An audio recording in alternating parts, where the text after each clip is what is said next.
இன்றைக்கி நம்ம பார்க்க போகிறது டூரிஸ்ட் ஃபேமிலி. படத்தோட கதை என்னன்னாக்க, ஸ்ரீலங்காவிலிருந்து சட்டவிரோதமாக தமிழ்நாட்டுக்குள்ள ஒரு குடும்பம் வராங்க. அப்படி வரும்பொழுது ரோந்து பணியில் இருக்கக்கூடிய காவலர்கிட்ட மாட்டிக்கிறாங்க.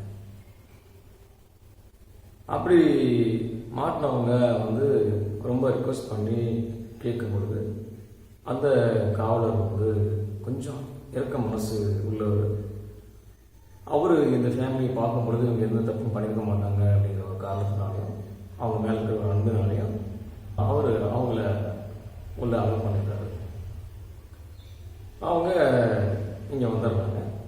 அப்படி அவங்க உள்ளே வந்த பிறகு ஒரு சில சம்பவங்கள் நடக்குது. அதாவது ஸ்ரீலங்காவிலிருந்து வந்தவங்க யாரோ ஒரு சின்ன பிரச்சனை பண்ணுறதா ஒரு தகவல் கசியுது. அப்படி கசிஞ்சனால உயரதிகாரிகள் ப்ரெஷர் கொடுத்து அந்த ஃபேமிலியை பிடிக்க சொல்கிறாங்க. அப்படி பிடிக்க சொல்லும் பொழுது அந்த ஃபேமிலி என்னாச்சு அப்படிங்கிறது தான் இந்த படத்துடைய கதை.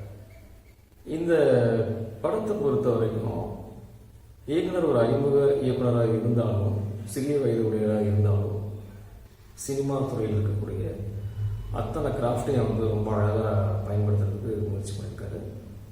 நடிகர்களில் ரொம்ப அழகாக வேலை வாங்கியிருக்காரு.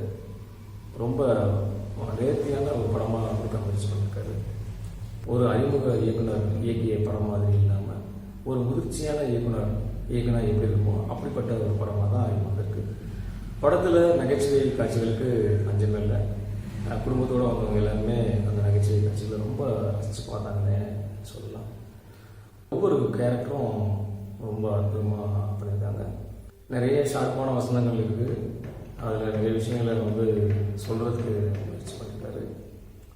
படத்துடைய இயக்குனரும் ஒரு சிறிய கதாபாத்திரத்தை பண்ணியிருக்காரு.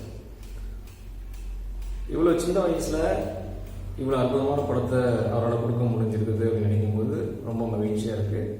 தமிழ் சினிமாவுக்கு ஒரு புதிய வரவாக ஒரு நல்ல இயக்குனர் கிடைச்சிருக்காரு. பின்வரும் காலங்களில் இதே மாதிரி படங்களை அவர் கொடுக்கணும். பெரிய பெரிய நடிகர்களை வச்சு படம் பண்ணலான்னு சொல்லிட்டு இறங்கி, அதனால் தவறு கிடையாது. ஆனால் காம்ப்ரமைஸ் பண்ணிக்கிட்டு படம் பண்ணிட்டாருன்னா நிச்சயமாக ஒரு நல்ல இயக்குனரை நம்ம மிஸ் பண்ணிடுவோம். அப்படி இல்லாமல் இதே மாதிரி அவர் நல்ல கதைகளை, நல்ல படங்களை காம்ப்ரமைஸ் ஆகாமல் இயக்கி நல்ல இயக்குனராக வரணும்னு வாழ்த்துக்கிறோம்.